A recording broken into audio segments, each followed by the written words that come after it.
ភាពស្មោះត្រង់ភាពស្មោះត្រង់គឺជាគុណធម៌ដ៏មានតម្លៃខ្ពស់មួយក្នុងជីវិតមនុស្សវាមានន័យថាការនិយាយពិតការធ្វើពិតនិងការប្រព្រឹត្តអំពើដោយសុចរិត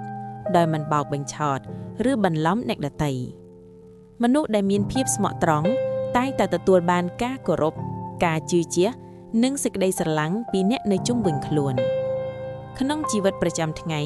ភាពស្មោះត្រង់មានតួនាទីសំខាន់យ៉ាងខ្លាំងនៅក្នុងគ្រួសារកូនដែលស្មោះត្រង់ចំពោះឪពុកម្ដាយនឹងទទួលបានការជឿទុកចិត្តនិងការណែនាំល្អៗនៅសាលារៀនសិស្សដែលស្មោះត្រង់មិនលួចចម្លងមិនបោកប្រាស់ក្នុងការប្រឡងនឹងទទួលបានចំណេះដឹងពិតប្រាកដនិងក្លាយជាមនុស្សមានសមត្ថភាពពិតចំណែកឯនៅកន្លែងធ្វើការបុគ្គលដែលស្មោះត្រង់ចំពោះការងារនិងអង្គភាពនឹងទទួលបានកិត្តិយសនិងឱកាសរីកចម្រើនក្នុងអាជីពទោះបីជាយ៉ាងណាក៏ដោយការរក្សាភាពស្មោះត្រង់មិនមែនជារឿងងាយស្រួលជានិច្ចទេនៅពេលខ្លះមនុស្សអាចជួបការលបួងដូចជាការកុហកដើម្បីបានផលប្រយោជន៍រហ័ស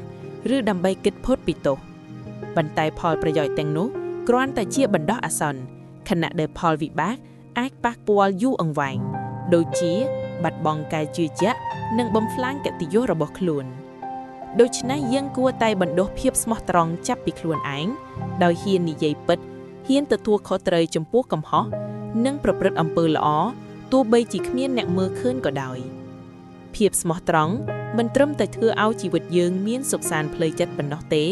ប៉ុន្តែថែមទាំងជាមូលដ្ឋានសំខាន់សម្រាប់ការអភិវឌ្ឍសង្គមឲ្យមានសុចរិតយុត្តិធម៌និងសន្តិភាពផងដែរ